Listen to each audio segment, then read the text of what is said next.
Chapter 6. The Community Revolution. Day 22. Why you can't do this alone. The thoughts of my pure devotees dwell in me, their lives are fully devoted to my service, and they derive great satisfaction and bliss from always enlightening one another and conversing about me. Bhagavad-Gita 10:9. Spiritual life is not a solo sport. You might think you can develop Krishna consciousness alone, just you, your books, and your beads. But the Gita reveals that association with other devotees isn't optional, it's essential. Trying to advance spiritually without sangha, spiritual community, is like trying to keep a coal burning outside the fire. The consciousness contagion. Consciousness is contagious. Spend time with materialists and you'll find yourself thinking about material things. Spend time with devotees and Krishna consciousness becomes natural.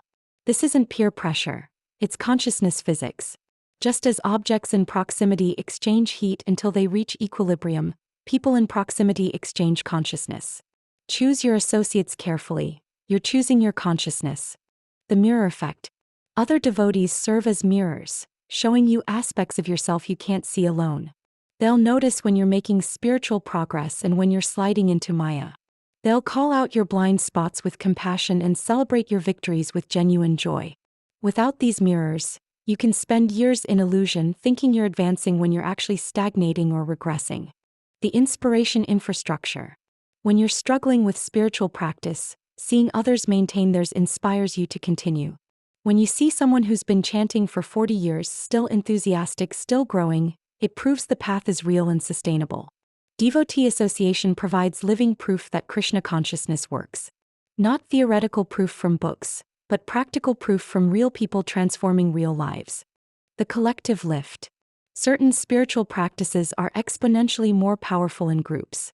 Sankirtan, congregational chanting with devotees, creates a spiritual energy field that lifts everyone present. It's like the difference between pushing a car alone versus with help. Same destination, dramatically different effort. Group practice doesn't just make things easier, it makes things possible that would be impossible alone. The service opportunities.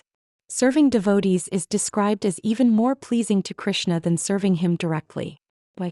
Because devotees are dear to Krishna, and serving those dear to him touches his heart especially. In community, endless service opportunities arise. Cooking for devotees, helping with programs, teaching newcomers. Each service is a doorway to deeper Krishna consciousness. The accountability advantage. When you're part of a community, you're accountable. You can't skip morning program without someone noticing. You can't abandon your practices without someone checking on you. This accountability isn't surveillance, it's support. Like having a workout partner who ensures you show up at the gym, spiritual community ensures you maintain your practices even when you don't feel like it. The varieties of association. Not all devotees will be your best friends, and that's okay.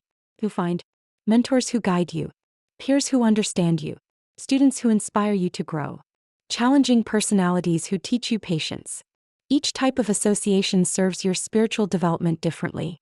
Tomorrow's revelation. Being part of a spiritual community is powerful, but there's something even more powerful: becoming a spiritual revolutionary who transforms society. Tomorrow we'll explore how Krishna consciousness isn't just personal practice but social transformation. You're about to discover why changing yourself is just the beginning.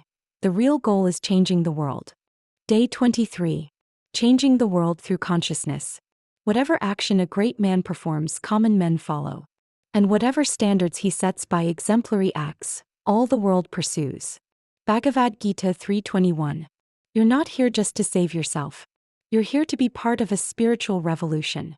The Bhagavad-Gita isn't a manual for personal escape from material existence. It's a blueprint for transforming human society through spiritual consciousness. Every person who awakens to Krishna consciousness becomes a revolutionary cell in the organism of global transformation. The ripple revolution.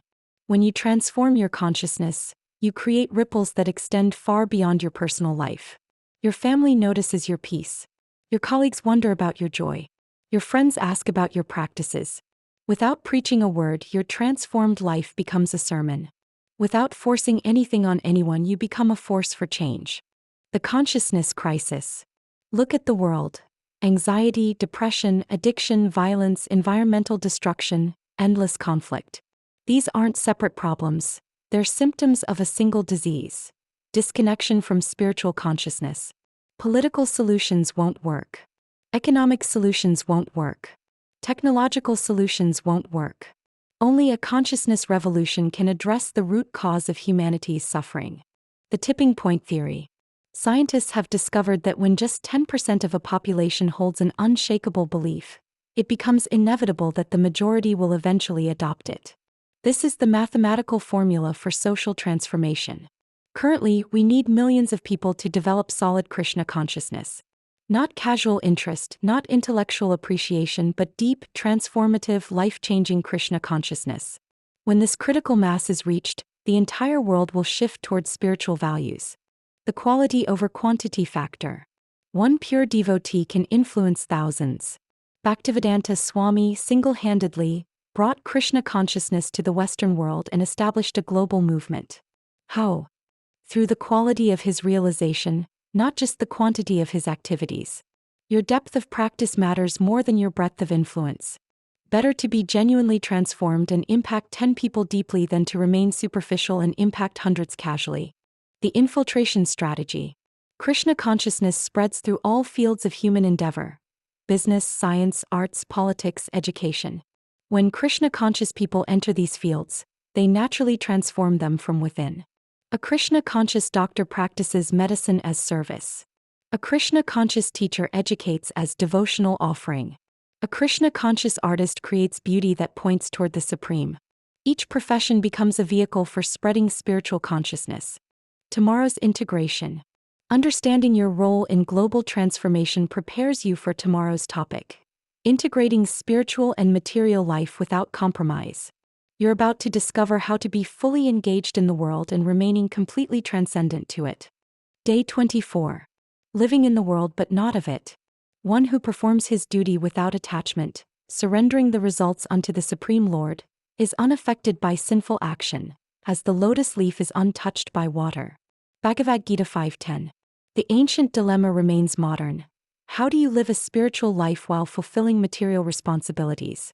How do you pay bills, raise children, build careers, and manage relationships while maintaining Krishna consciousness? The answer isn't withdrawal from the world.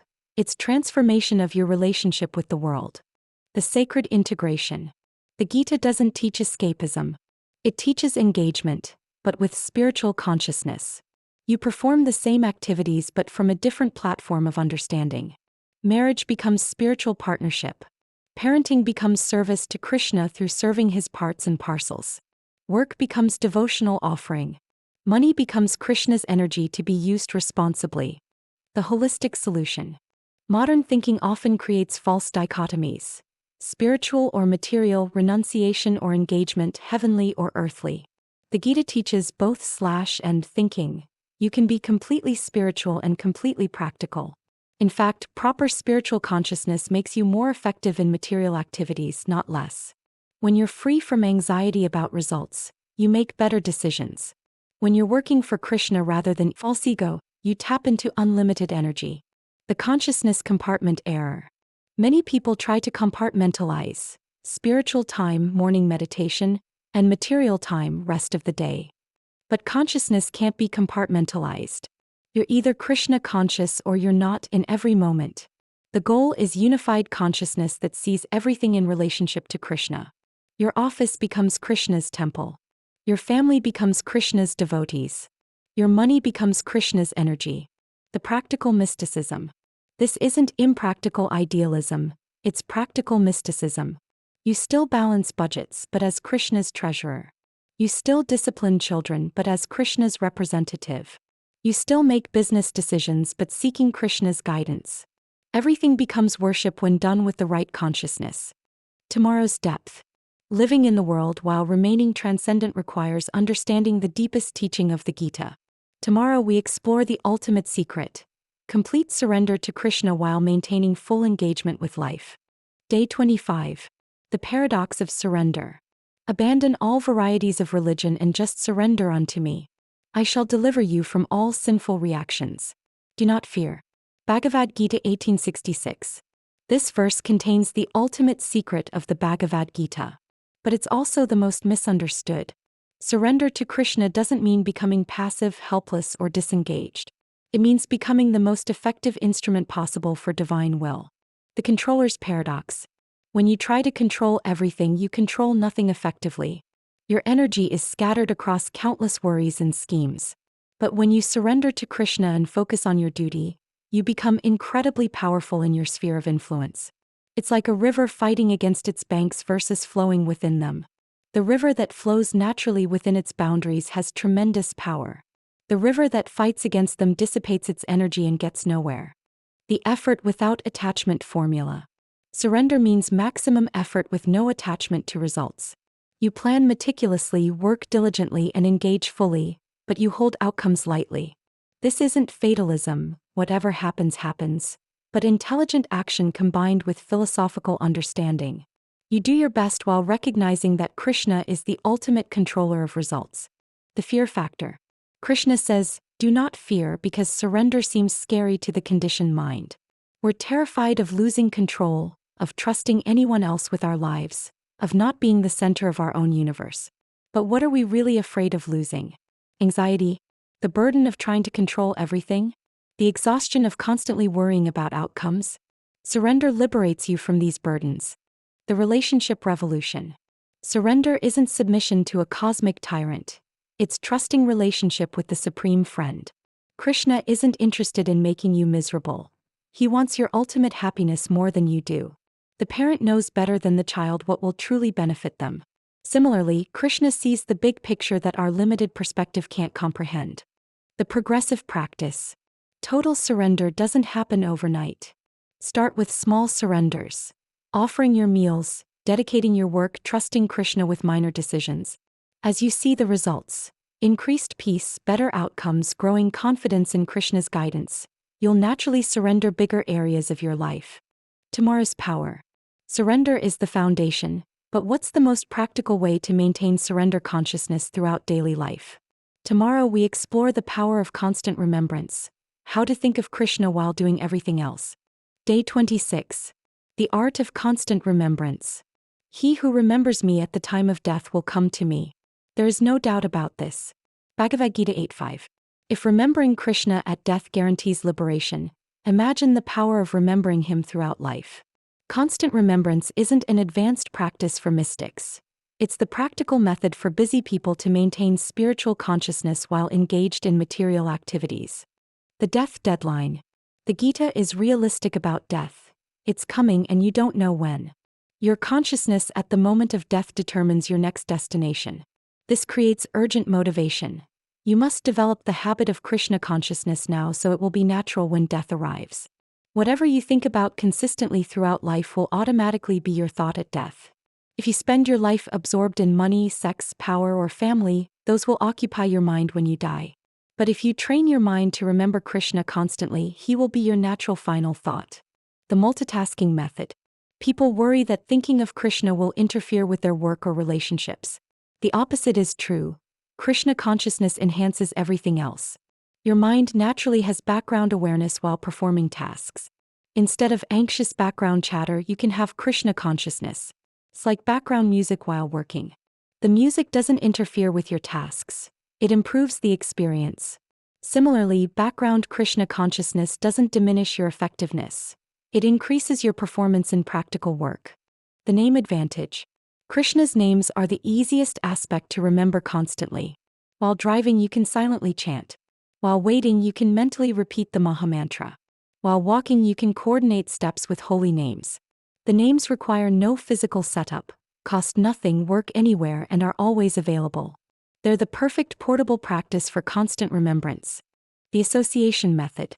Connect every regular activity with Krishna remembrance. You drinking water. Remember Krishna as the taste in water.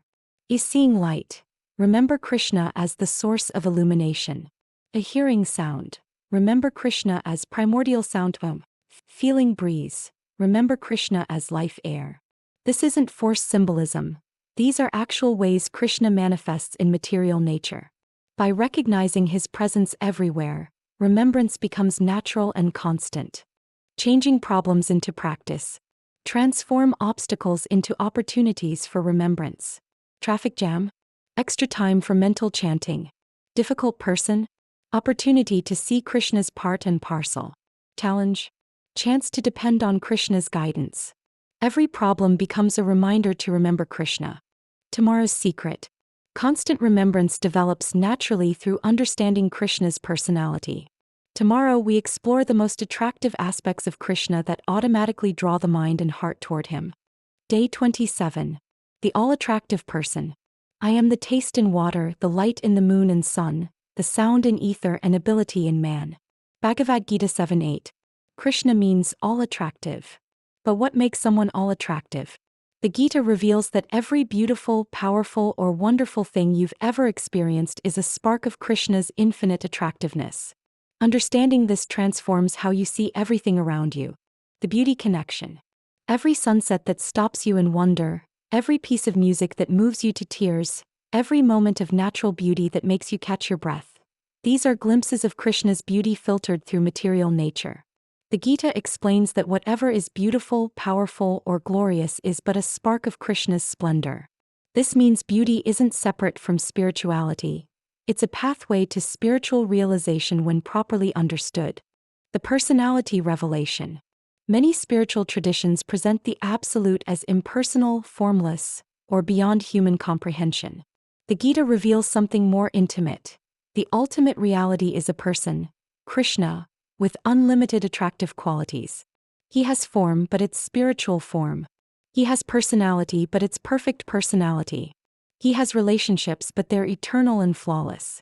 He's not abstract energy, he's the most concrete, attractive person imaginable. The Rasa Revolution. In the spiritual world, relationships with Krishna are called rasas, transcendental mellows or flavors of love. There are 5 primary rasas. 1. Santa neutrality. Peaceful appreciation of Krishna's greatness. 2. Dasya servitude. Joy in serving Krishna. 3. Sakya friendship. Intimate companionship with Krishna. 4. Vatsalya parenthood. Protective love for Krishna. 5. Madhurya conjugal. The most intimate loving relationship. Every person has a natural relationship with Krishna in one of these rasas. Discovering your eternal relationship is the goal of life. The here and now connection. You don't have to wait until the spiritual world to experience relationship with Krishna. He's present right now, waiting for your attention. Through his names, his form in the deity, his instructions in scripture, his presence in your heart, Krishna is immediately accessible. The more you understand his attractive qualities, the more natural it becomes to think of him constantly. The progressive attraction. Start by appreciating whatever genuinely attracts you to Krishna. His beauty, his power, his compassion, his playfulness, his wisdom. Don't try to force attraction to qualities that don't naturally appeal to you yet. As your relationship develops, other aspects of his personality will naturally become attractive. Like getting to know any person, appreciation deepens over time. Tomorrow's practice. Understanding Krishna's attractiveness inspires remembrance. But what about when inspiration fades? Tomorrow we explore how to maintain practice through dry periods, doubts, and spiritual challenges.